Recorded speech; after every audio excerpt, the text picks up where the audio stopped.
So, welcome back, everybody, to the security stream of the GSE conference. Before I hand you over to Brian to take us through your next session, this is session 1AZ for the purpose of feedback. And Stuart, sorry, now you've got me mixed up with Stuart and Brian. I'm a wreck now. Brian has kindly put the QR code in the slide that you see there, so it will take you directly to feedback. Don't forget to post your questions, ladies and gents, in the chat section. And Brian has said that he'll, he's more than happy to take questions throughout at an appropriate time. We'll stop him and we can unmute your line if necessary, if your question's looking a bit more in depth. So no problem with that whatsoever. And also Brian's already uploaded his slides to the GSE website, so you can go and download those. Just a quick reminder that when you're doing feedback, don't forget that the best answer to question 1 is 5. And then the remaining questions, the best answer you can give is 9. So without further ado, and by no means a stranger to GSE, Brian is back with us again this year to, I'm sure, tell us more horror stories about some issues that they found in some audit concerns and vulnerabilities that they found in the operating system and the major security system. So Brian, over to you. And I'm sorry we had to get you out of bed so early this morning. No problem. Thanks, Jamie and Sue and all of GSE. And the biggest horror story I want to talk about, first of all, is my weight. Since the lockdown has occurred, it has skyrocketed. It's been horrendous. I hope there's other people out there that can empathize with me. All right, so today's session is on common holes and vulnerabilities, basically a deep dive into the top prevalent vulnerabilities. And how I broke this out was I have ESM vulnerabilities for RACF, ACF2, and Top Secret, and then zOS vulnerabilities. So we're going to cover, I think, 5 or 6 ESM vulnerabilities, and then I think about 3 ESM vulnerabilities, because essentially that's all I'm going to have time for. This is session 1AZ. My name is Brian Marshall, and we'll go ahead and get started. First and foremost, GSE UK firmly believes in giving back to the community. Please consider showing your appreciation by donating whatever sum you can. This year's charity is NHS Charities Together. Follow the link below or scan the QR code to get more information. Okay, why are we not advancing? There we go. So let's talk about why, and by the way, during this presentation, like Jamie said, please feel free to interrupt me. I'm better interrupt driven than trying to push questions to the end and go back to the slide and figure out what happened. And I'm going to try to do this presentation sitting down. I have never managed to actually do a presentation sitting down. So if I stand up, you get a view of my belly, I do apologize, and I'll turn off my camera because it is not a pretty sight, believe me. So the first question we have to ask ourselves is, why do we care about the vulnerabilities that occur in zOS and all the ESMs? Essentially, because at the end of the day, if you're not concerned about it, you're risking the public disclosure of your data. You could have your data stolen. It can be inappropriately modified. It can be deleted.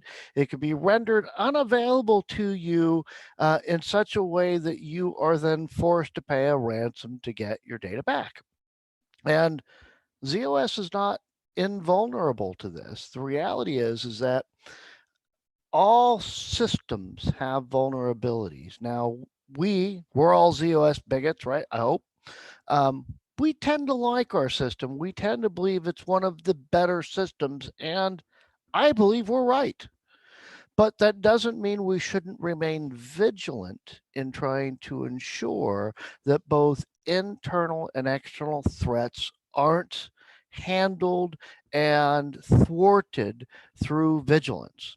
And one way we can be vigilant is to look at some of the top vulnerabilities that other organizations that have the same type of system we have encountered or are prevalent, and try to go off and look at those on our systems, okay? A quick reminder, some top data breaches. the Equifax, Target, British Airways, these are all the ones we've heard. I like to talk about Marriott because I found that one fascinating. The Marriott breach, real quickly, occurred when, after they bought the Starwood system, they bought a hotel chain called Starwood. And Starwood had spent $500 million investing in new technology for the Starwood reservation systems and a number of other systems, basically automating it into the cloud and making it a newer, better, more secure system as far as the guy who ran the Starwood systems was concerned. And when Marriott bought Starwood, they started taking a number of these systems that Starwood had and bringing them back to the mainframe. And the guy that used to work for Starwood sent out a scathing wrote a scathing article about Marriott, basically lambasting them for going back to the future, taking the great technology it written and dragging it back to this old antiquated mainframe that was held together with duct tape and baling wire, is what the words he used. And he said that the difference between the systems was like comparing a 1970s Buick Skylark to a Tesla. These are the sort of things that he used to explain how horrendous it was for Marriott to go back to the mainframe and drag some of these systems back. Within a year of that article going out, Marriott got penetrated twice, and both times the penetration was on non-mainframe systems, i.e., the Starwood systems that this guy was so proud of. Um, After that, I actually sent him an email asking him, "Hey, by the way, you interested in recounting your article about the fact that your systems were a heck of a lot better than that mainframe, since the data on the mainframe didn't get hacked and the data that you put into the cloud into these newfangled systems did?" And he never responded. Okay, so again, we have to be aware of the fact that all systems have vulnerabilities. And some of the more prevalent, now, prevalent doesn't mean most significant. It means the ones that we as auditors of the mainframe see the most often when we go out and look at the different mainframes on different systems. And we've been doing this for a number of years. But the top vulnerability in my mind, in terms of prevalence and in terms of importance, is excessive access to APF authorized libraries. And the next one, and the rest of them aren't in any specific order. After that, privileged users are not multi-factor authenticated, weak password encryption algorithms, started tasks and batch IDs with excessive access, sensitive dataset profiles with default access greater than none, excessive assignment of zOS super user privileges, IDs with unchanged, non-expiring passwords, and inappropriate authority to submit work under another user ID. So what we're going to start off this presentation, we're going to talk about each one of these in detail. So let's start with the first one, excessive access to APF authorized libraries. Now, first of all, I hope everybody that's listening knows and understands what an APF authorized library is. But if you don't, quick explanation, it's an authorized program facility library. It is a library that's been defined to zOS as having special privileges in the operating system. And those special privileges allow any module contained within APF that is linked AC1 to basically put itself into and out of supervisor state and provides the ability for it to write to all storage keys. So essentially, an APF authorized library is a library that provides the method whereby somebody can gain the keys to the kingdom. Okay. And in order to use and gain that access, you only need a little bit of information. So APF authorized libraries, excessive access, by the way, excessive access to APF authorized libraries defined as access that is higher than read. So in RACF, that's update, control, and alter. In ACF2, it's going to be write and alloc. In top secret, it's going to be, because I believe it's hierarchical, update or higher as well. The important thing here is to remember that if anybody can, in any way, shape, or form, gain the ability to change or add a module into the APF authorized, into any single APF authorized library, you have an issue. So one of the first things we need to do is understand how we're going to go about figuring out what our APF authorized libraries are. And when I get to the zOS set of vulnerabilities, I'll actually show you some better ways. But one way to do it is to go get your APF authorized libraries, which should be available to you via dprog, APF. And then enter list commands or get reports from any administrative product and review the users that have access greater than read and ensure they belong in the access list. But there's a caveat here. The caveat is that you also need to look at your link auth parameter and check to see if it says link list or APF tab. And if it says APF tab, you're good. And if it says link list, you've got more work to do. And we'll talk about that a little later as well. And by the way, I always hate it when speakers do that. Oh, we'll talk about that later. Why don't you talk about it now? Because I have a slide on it later. And I'm sorry, I should have moved it up. All right. So excessive access to APF authorized libraries is a problem. We need to understand that one single access of update or higher for any individual who's not allowed to be in the access list is a problem. And I did a review. I periodically, like Mark Wilson and others, I like to go out and actually get my hands on the system and do penetration testing and assessments of vulnerabilities.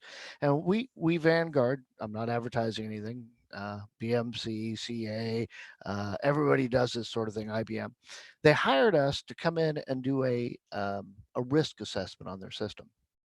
And I happened to be one of the people available and wanted to do it, so I had myself provisioned onto this system, and basically this was a quasi government financial institution with apparently lots of money to spend, because they spent a lot of money on this particular problem, and basically they hired us to come in and do an assessment. While I was in doing the assessment, I said to them, I said, you guys are vulnerable to penetration. And they said, no.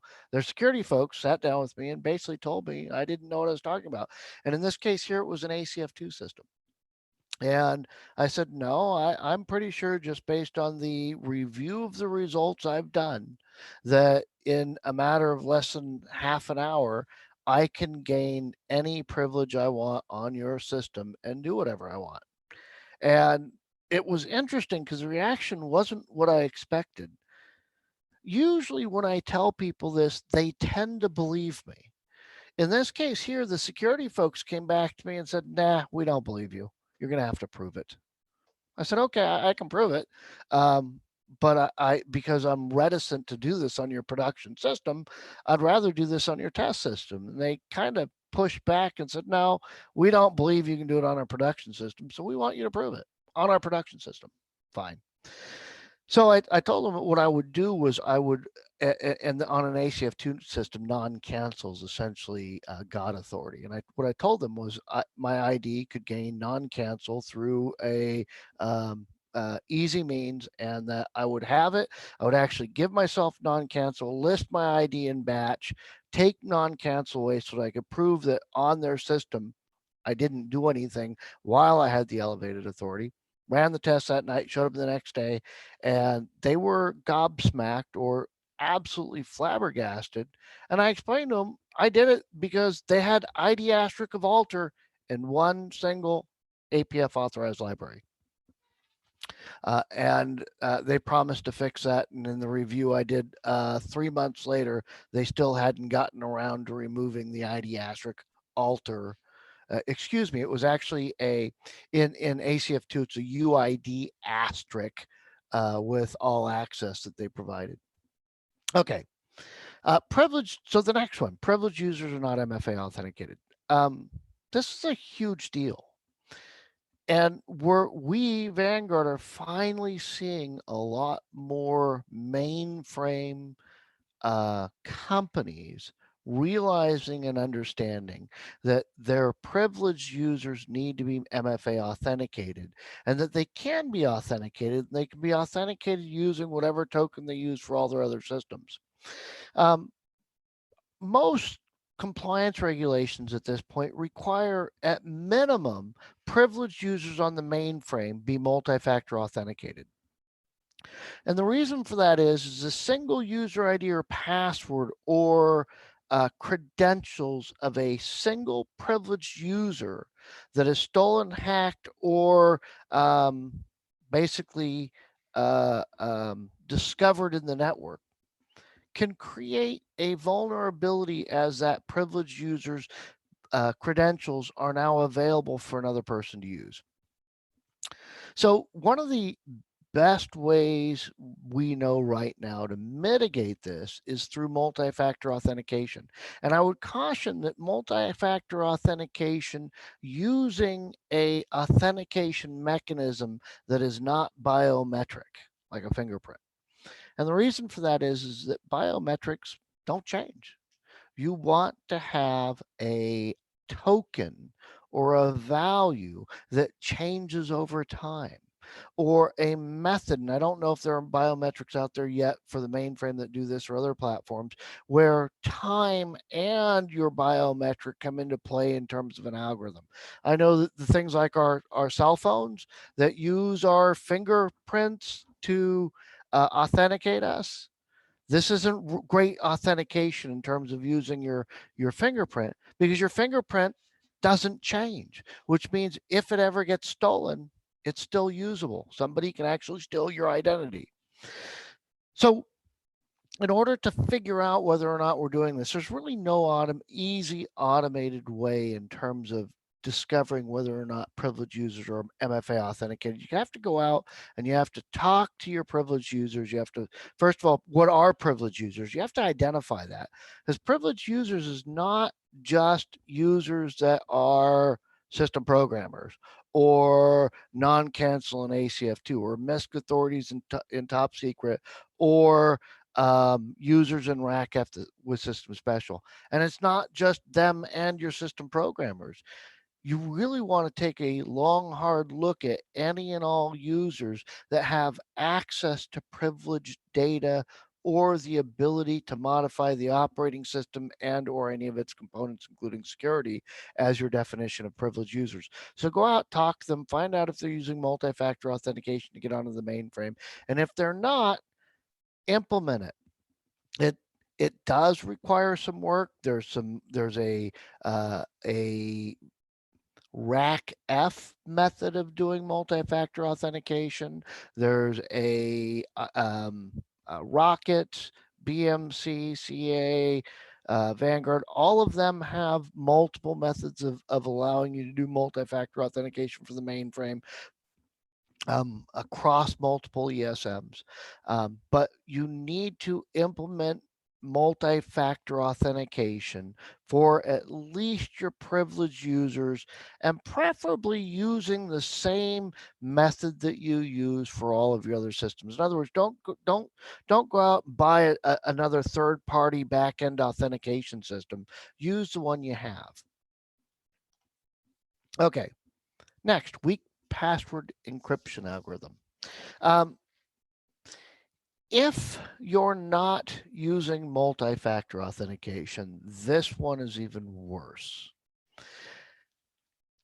You what was it? OA 43999 was the IBM APAR put out, what, 4, 5 plus, maybe 6 years ago, and has been in and is in every zOS release now. Every zOS release has the ability for you to use and turn on password encryption or set the password encryption in RACF to KDF AES. If you're running one of the one of the CAESMs, ACF2 or top secret, you have the ability to go to 256 or AES encryption as well for the password stored within the database.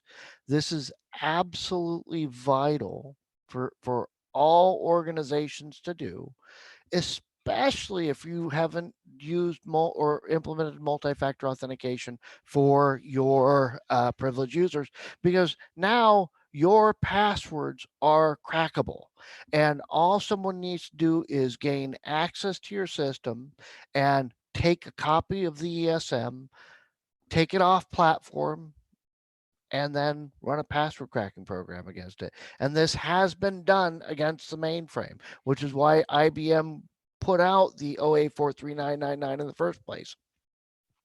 I'm sure they would have gotten around to it, but it expedited it.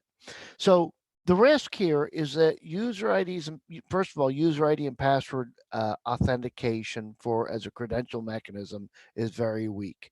But if you're going to use it, make sure you use the strong password algorithms. Don't use the weak password algorithms. In order to go out and, was there a question? We have got a question, yes, Sure, Brian. Molly, is MFA possible for only selected user IDs? Yes, absolutely. You can turn it on and off by selected users. It doesn't need to be implemented across all users. This is true of every solution I've looked at. So absolutely yes. As a matter of fact, many of them allow it by application and user as well.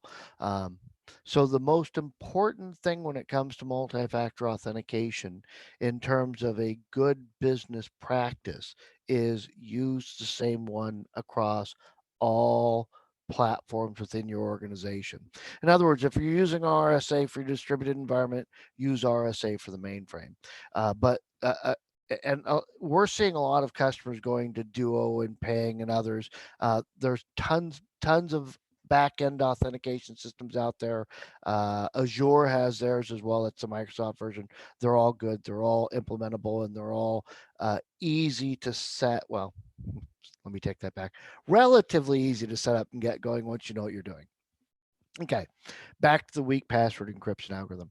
So in order to find out what type of password encryption you're using, it depends on, again, on your ESM. In RACF, you're going to go to a setter ops list and look to see what the password encryption algorithm is set to. It should be set to KDF AES. In ACF2, you're going to do a set CGSO and then type show ACF. Although I'm pretty sure you don't actually have to do a set CGSO to do the show ACF and get the information, but pretty much everyone always does those two in combination. And then in top secrets, it's a TSS modify status. And what you're looking for in ACF2 is password ENCT open paren AES2 is 256, 1 is 128. And then in top secret, you're looking for AES encryption and AES ENC open close paren, actually set to AES encryption. Okay. So next, sensitive data sets with default access greater than none. This is an interesting one because the very first question you have to ask yourself is, what do I or what are sensitive data sets? And the answer is it depends. Sensitive data sets are usually data sets that are that contain information that you don't want disclosed outside of your organization, or data that if it were exfiltrated or encrypted so you couldn't get to it would cause you a business outage. But you should also consider any and all data that's PI, PHI, PCI, system integrity data sets. All of those data sets are sensitive data sets for one reason or another. And so we need to ensure that those data sets don't have a default access greater than none. And the tough part again here is defining which data sets those are. And then of course, depending on which ESM you're using, how you go about deciding and determining what default access greater than none means. So again, the risk here is that default access could allow inappropriate disclosures of sensitive data. People could get the data they shouldn't be able to see, and that's never a good thing. In RACF, this could be universal access, could be ID asterisk, and or the GAC that could provide it. A lot of times people forget about the GAC, the Global Access Table, or the GAT. People call it the GAC, the GAT, or just a Global Access Table.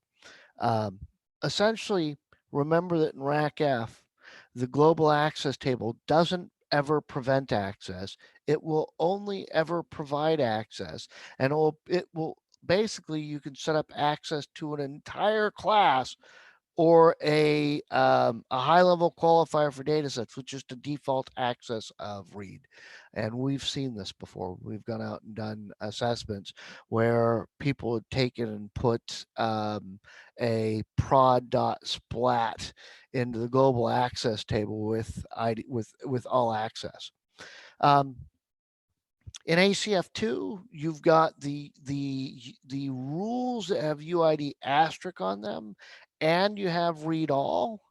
And in top secret, you have the TSS all record. So all of these are methods whereby access of default access greater than none can be achieved and needs to be looked at and remediated so that data isn't available for people to see and look at unless they need to. Started tasks and batch IDs with excessive access authority. Basically, what people need to understand here is that just because you have a started task doesn't mean you should give it the trusted, non-cancel, mode dorm attribute. You should always follow the principle of least necessary privilege. And that includes for started tasks, because depending on the ESM you're running, the ID may or likely is available for a non-started task or batch ID to get and use. In other words, I can have a user that can log on, a user ID that can both log on and be a started task ID, depending on what ESM I'm in and how I have things set up. Plus, the reality is that started tasks should be looked at like every other ID on the system, and that is, don't trust it, give it only the access it needs, and only when required and necessary should I give the started task the trusted attribute or the non-cancel attribute or the mode dorm attribute. I need to be very careful here and very judicious in protecting the operating system from the started tasks themselves. Because remember, if I can get a hold of your started task, if I can send a command to your started task, if I can convince your started task to do work for me, and it has privilege, I can take over your system. So identify your started task users, go look at your started task, find out what the started task IDs are, look at those IDs, understand how they're getting their privilege. And again, this is dependent on the ESM. So in RACF, the ESM goes to the started class, finds a profile, that covers the started task, then uses the user ID in the started class table and says, this is the user ID that this started task is going to run with. And oh yeah, by the way, if I want it to be trusted, this started task is trusted. But that's different from the other ESMs, where in the other ESMs, you put non-cancel onto the user ID itself. So now anything that starts up under that ID has that non-cancel privilege, whereas in RACF, they try to limit the trusted to just the started task that's running. But also remember and understand that then the profiles need to be protected. I can't have profiles that provide too many different started tasks the ability to start up with that privilege, because that's another way people can gain access to your system, is to find a started class covering profile that has a trusted privilege and start a task that has that falls under that profile, starts up, gets trusted, and off it runs. Okay, excessive assignment of zOS superuser privileges. I think I'm doing okay on time. User IDs with super user authority, whether it's through BPX superuser, whether it's through Unix profiles, or whether it's through UID 0, have full authority and access to your system to both administer security for all Unix directories and files and access itself, and the ability to administer daemons and do all sorts of other ugly and reckless things in USS if somebody chooses to. So we need to be very careful and very judicious in the assignment of this authority. And one of the problems we've seen many times in the past is A, people don't understand that USS is a Unix system running on System Z. And B, they don't understand that even though USS is a subcomponent that runs under System Z, you can actually go back and forth between zOS and USS, grabbing data and moving it across back and forth and doing all sorts of neat and interesting things from either side. They also don't realize you can run APF authorized from USS.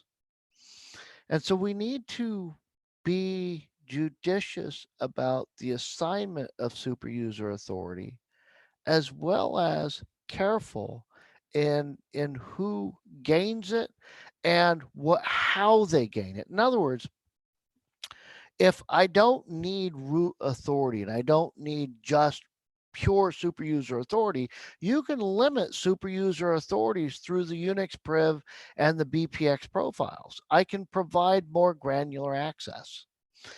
Number one. Number two, understand that when I provide the superuser authority, I should never do it to a human user via UID 0. And we'll talk, that's one of the zOS vulnerabilities we talk about.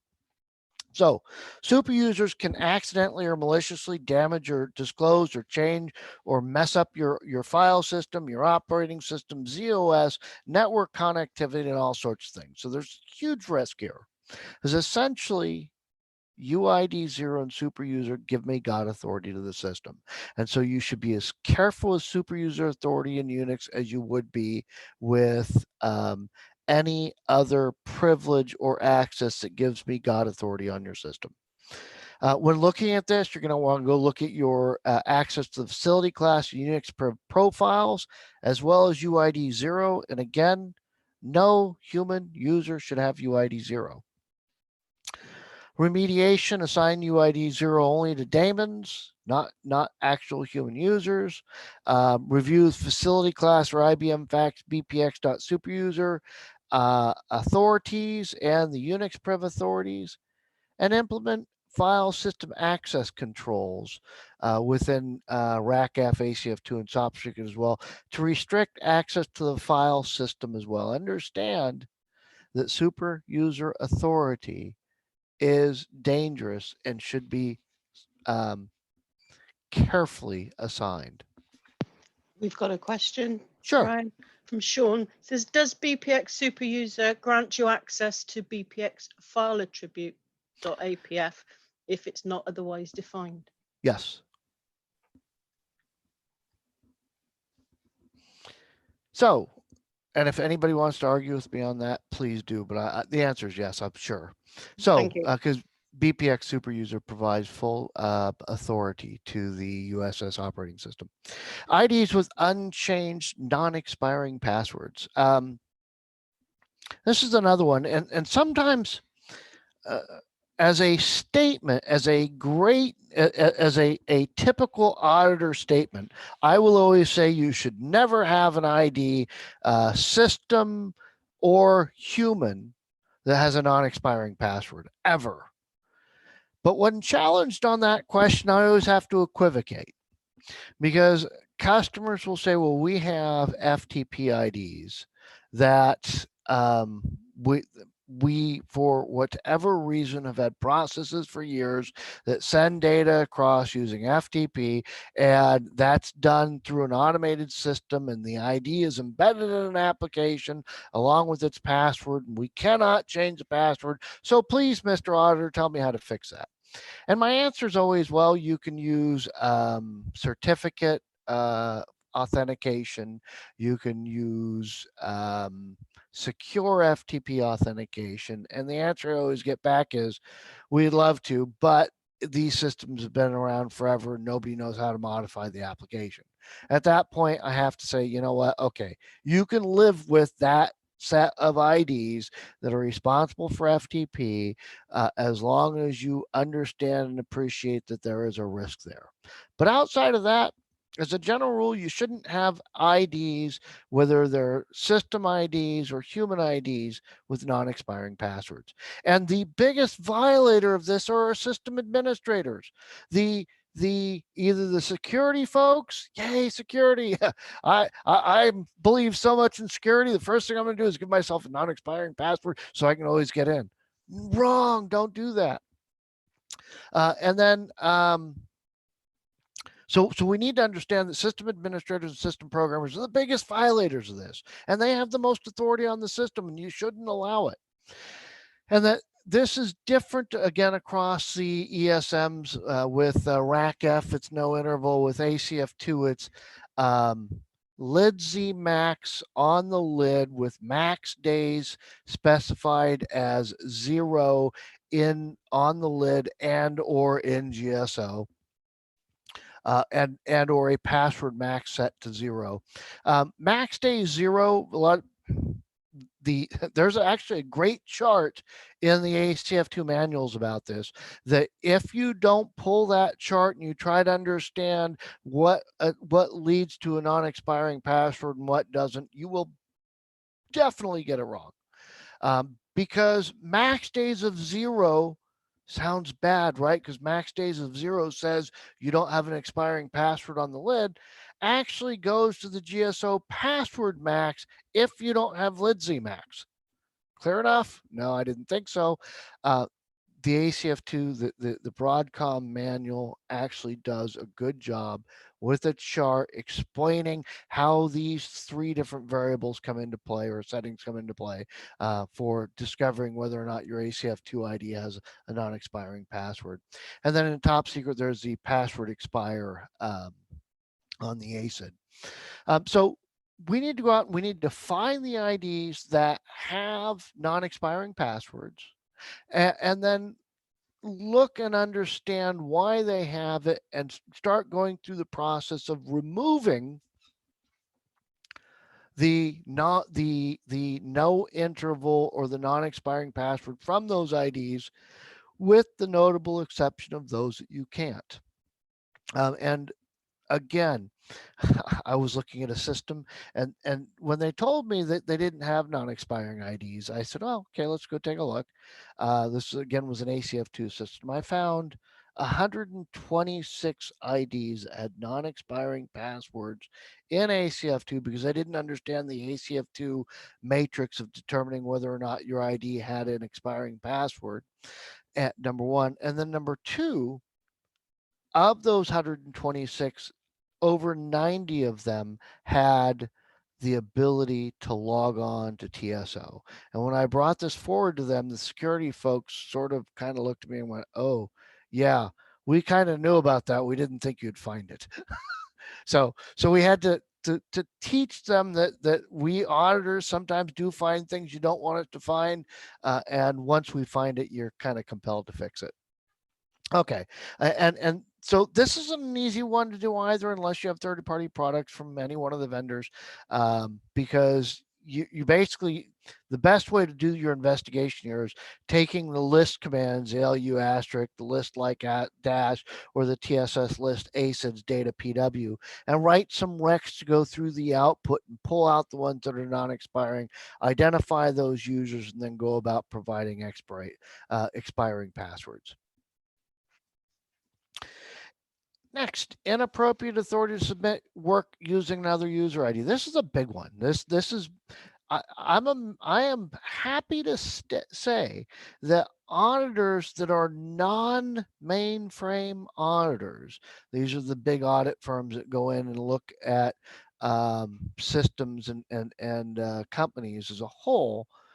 They've actually gotten smarter, and they're telling our customers about this.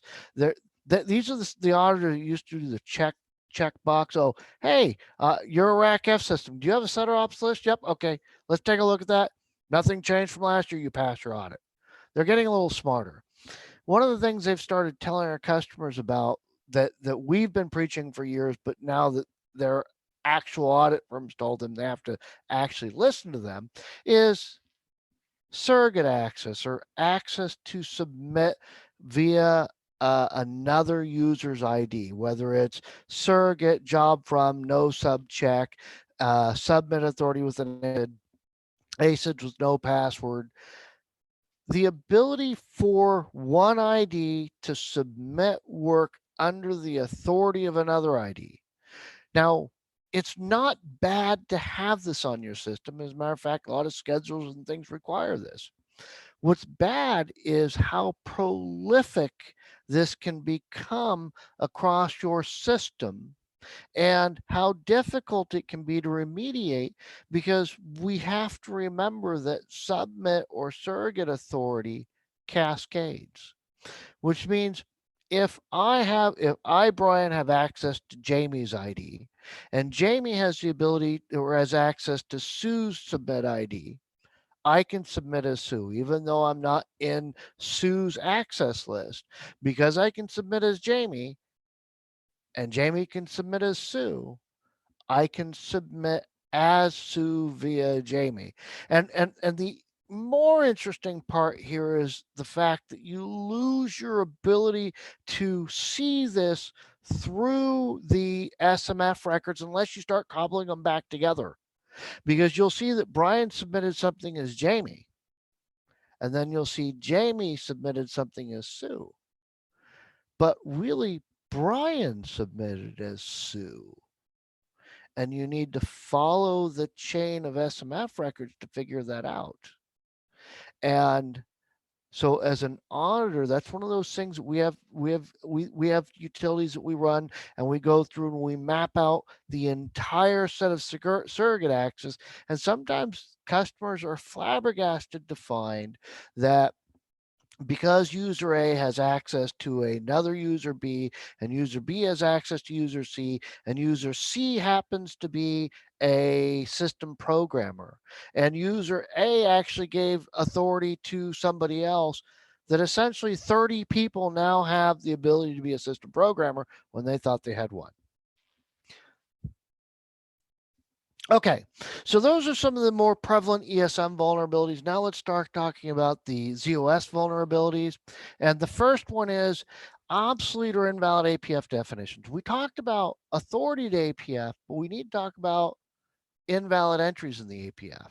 The APF list is not integrity checked by zOS. So you can add entries into the APF list that are obsolete. They're data sets that don't exist, data sets that aren't on the volume they're supposed to be on, data sets that are SMS managed and aren't on an SMS managed volume, or a data set that somebody made up, threw in there, had in the APF list and deleted, yet the APF list is still there.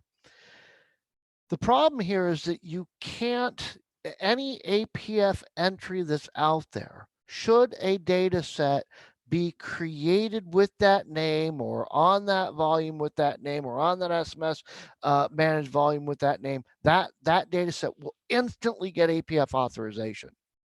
Nothing special needs to happen other than it exists with the definitions in the APF.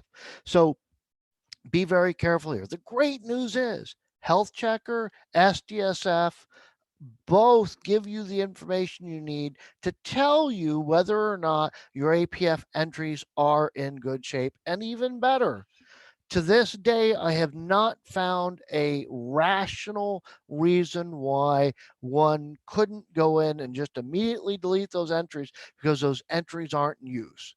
Having said that, I'm not telling folks to not go through change control. I'm simply stating that when your management asks you, what is the danger of us deleting this entry? The answer is there are none. We've got a comment from Pete. He said Health Checker will validate APF for you. Pete, I agree with you wholeheartedly, and I think I even said that. And more importantly, I will show that to you in a slide. Here's the APF one that does the validation. By the way, excuse me, SDSF. You don't even need Health Checker. SDSF does this for you as well. And then here's the Health Checker one. Health Checker will actually, by the way, under 2.4 automatically comes up and runs. This is one of its checks, and it'll actually spit out the same information that the APF view did. Notice that this is SDSF APF view, which is part of SDSF in 2.4 and 2.3, I think it is. And here's the Health Checker version. Okay. Thank you, Pete. That was a nice softball for what I was about to say. We've got another one from Sean. So sure. The sensitive resources health check is great for identifying APF linked list data sets that have excessive generic access. Somebody just said something there that I'm about to talk about after this slide. And what he said was APF and linked list APF. And we'll talk about that because that's important. So the next one, and I've mentioned this like 10 times already in this presentation, I'm sure, human user IDs with UID 0. No human user should have UID 0, period. End of story. There's no reason to give it to them. There is no valid reason for a human user to have UID 0. The only difference is they have to do one little thing to get into super user in OMVS, should they go into OMVS through the OMVS command. But other than that, there's no difference between having UID 0 and having the BPX super user privilege, other than the fact that I have to actually force myself into super user mode when I'm a human user and don't have UID 0 and want to be super user. Clear enough? And again, to get the list of user IDs that have UID 0 and RACF, you can do TSO, search class, open paren, user, close paren, UID 0, and ACF2, it's show OMVS user, open paren, 0, close paren, or show OMVS super user. And in top secret is who has UID 0. And last but not least, link auth equal APF tab. Link auth equal APF tab in the IEA sys XX member pointed to by the startup parameters. IEA sys XX, many times the IEA sys 00, but it can be any number of things. Link auth equal APF tab says that it really, the vulnerability here should be, oh, you guys can't see it over here, can you? Sorry. Apparently, I was advancing my slides and it didn't advance what you guys could see. I'm sorry. Nobody said anything. I'm busy talking about this slide. And I was back here. You guys didn't say a word. Thanks, Jamie. I blame you. I think we were also, we love the green screen. We love, not, we can't call it green screen. We love the mainframe. You see, we're so in love with it. We were transfixed on it. Oh, yeah. That's my excuse anyway. Yeah, sure. I'm with you.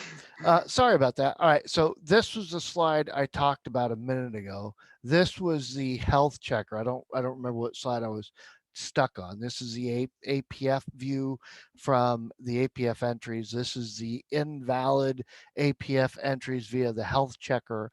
This was the slide I talked about UID 0. Human users shouldn't have it. I think I mentioned that.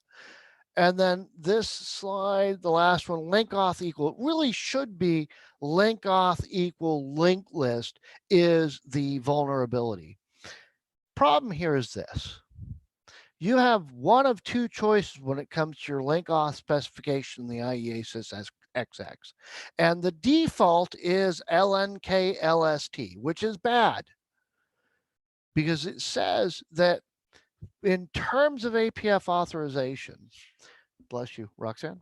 In terms of APF authorization, everything in the APF list is going to be augmented or extended by any library that's specified in the link list when the program is not run out of StepLib, TSO lib, or job lib. In other words, our systems have this linked list area where we stick libraries in to make them accessible to all the users without having to get to them via StepLib. So they're available to all address spaces running on the computer.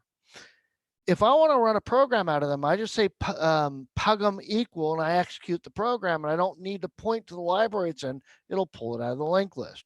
When it does that and link auth equals linked list was started or set in the IEA-SYS XX, that library is APF authorized.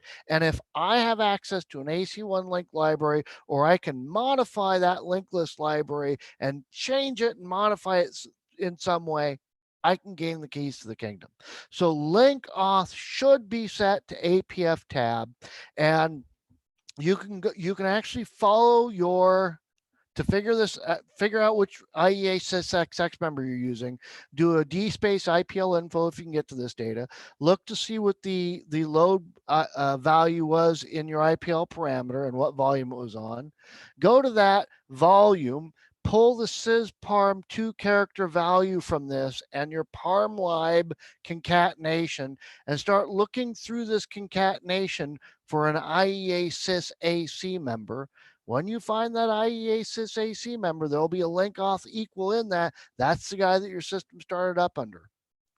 Find that. If it's set to APF tab, you're good. If it's set to link list, you need to go through and change it to APF tab. Make sure they do an IPL. I don't know if there's a way to reset this without doing an IPL. I think I've asked that question of my system programmer before, and he wasn't able to give me a way to do it. And then go through and methodically look at every job and started task that runs authorized without a job lib or step lib, and move those modules, take those data sets and actually specify them in the APF list. And if you can't do that, just specify all link list in the APF list and set that to the link auth equal APF tab, and then ensure that the access to those data sets is just like every other APF authorized library, because essentially it is. Okay. And with that, by the way, did you guys see this DIPL info? Did you guys see these 3 slides, or was I the only one seeing those? I think you're the only one seeing them. I didn't see them. You guys are going to see my belly. Yikes, that's pretty ugly. So you can go to go to your system and do a DIPL info.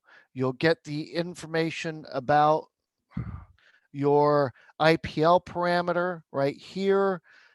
It tells us what our load XX member on what volume in the dataset IPL parm. You can go to that guy right there, grab the 2 digits from the sysparm. Here's the concatenation that I want to follow in terms of my parm lib concatenation. And then that brings us to our IEA-SYS XX, in this case, AC member with link auth equal APF tab.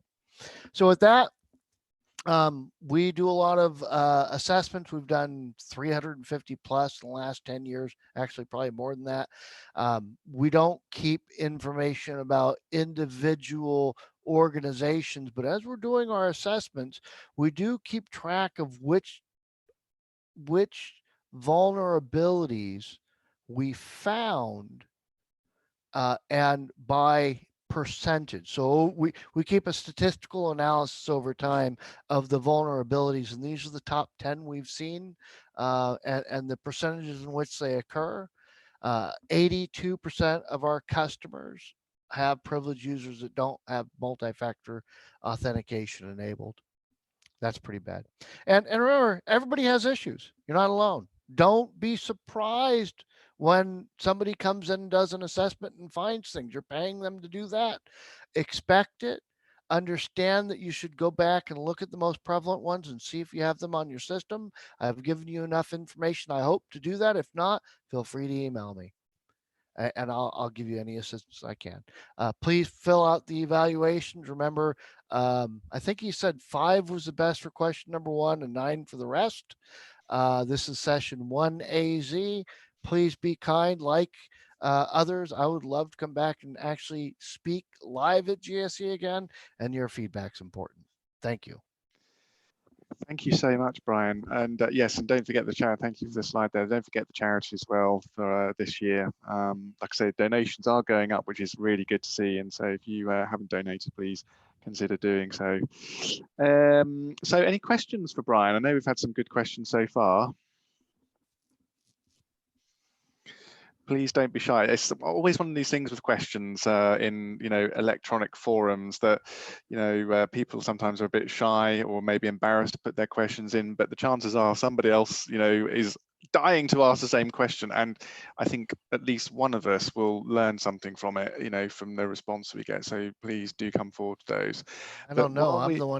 I'm the one answering the question. I don't think they're going to learn a darn thing. Oh, they will. But while we're waiting, Brian, I know we've got a few minutes until the end.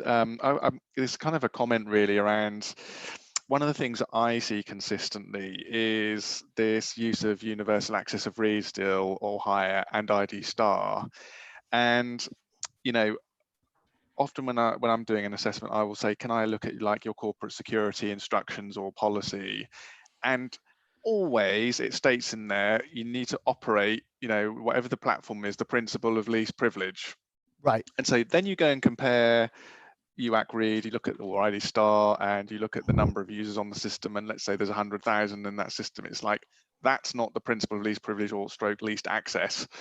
And then kind of sometimes the kickback you get is, well, the platform standards state that, it's acceptable, but ultimately the platform standards are supposed to map, based on what the corporate policy says. So I don't get it. And it sounds like you see an awful lot of that still. Yeah. And actually what we tend to see a lot is, and you gave a great example there where we go back to the corporate policy and the security folks or the application folks on the mainframe, a common response we get is, well, it's always been that way. Mm. And my response to them is, that doesn't make it right. And just because it hasn't bit you in the butt before doesn't mean it's not going to bite you in the butt sooner or later. And if your corporate policy says the following, why aren't you following it? And it's interesting because we've even gone into different layers of management where different layers of management haven't bought in because, oh, that's just the mainframe, nobody cares. and it's a problem, and we run into it a lot. I do see, the good news is I do see some significant changes in the way organizations are viewing the mainframe. Not all. I was working with a large financial institution here in the United States. They're a U.S. bank only, and they're an ACF2 shop, and they were arguing back and forth between the distributed and the mainframe folks how they were going to solve a problem. And the distributed folks finally said, well, we're just going to act like you guys are a silo because you're not important and you don't really have anything that what the guy said was, you guys are so far behind the times that I'm not going to allow the mainframe to slow down the distributed systems progress. Wow. And we are going to silo you guys off and ignore you from this point forward. You can do what you want from a security perspective. We don't care. And the manager was agreeing with it. And I was listening to this because it actually asked me for my advice on a problem, and a lot of times customers, as a vendor, we're in business to make money. All of us are, right? But that doesn't mean we can't provide helpful free advice. Remember, sometimes free advice is worth what you're getting paid for. In this case here, I had actually designed 3 different methods for the customer to solve a problem, and basically told them, you don't even need me to do this. Here's what you can go do to solve your own problem. You don't need to hire a vendor to do this. So they have me on this call to discuss the solutions I've provided to them to resolve their issue between their mainframe distributed applications. And that's the type of argument they get into. Yeah, yeah. Incredible. And behind the scenes, people don't realize that the mainframe is running their business. Yeah, exactly. And it's Exactly. highly exposed. Yeah. But no, thanks, Brian. Excellent session, and a big thank you to Roxanne as well and Sean behind the scenes. I know who have been helping. I've been working with them. Hi, Roxanne. Hi, there she is. So thank you very much, and we'll have you back next year. Don't worry about that. Oh, and you guys see the minion in the background here? Oh yes. The folks here at the office decided to, my birthday was last month, and every year they try to do something fun and interesting, and so this year they dressed my entire office in minions. I think they're commenting on my size. Minions are short and fat, right? Anyway, thank you, everybody. Thank you, Brian. Thank you for getting up so early, and live from Las Vegas. So yes. So everybody, so that's the last security session of the day, but the conference is not yet finished, by the way, for the day. So apparently over in the 101 session right now, there's a session called New to Z. It's the only session that's currently running, and it's a virtual happy hour apparently. So it's a casual drop-in session to meet up with some of the 101 track stars. So if you fancy grabbing yourself a drink and some snacks, do go ahead and join that. And then at 5 o'clock, we have another keynote session for an hour, which is around quantum computing. Oh my God, I so want one of those machines. So I'm definitely going to be joining that to hear what they have to say on that. And then we are back on the security stream tomorrow at 9 o'clock in the morning, GMT. So do join us for that if you can.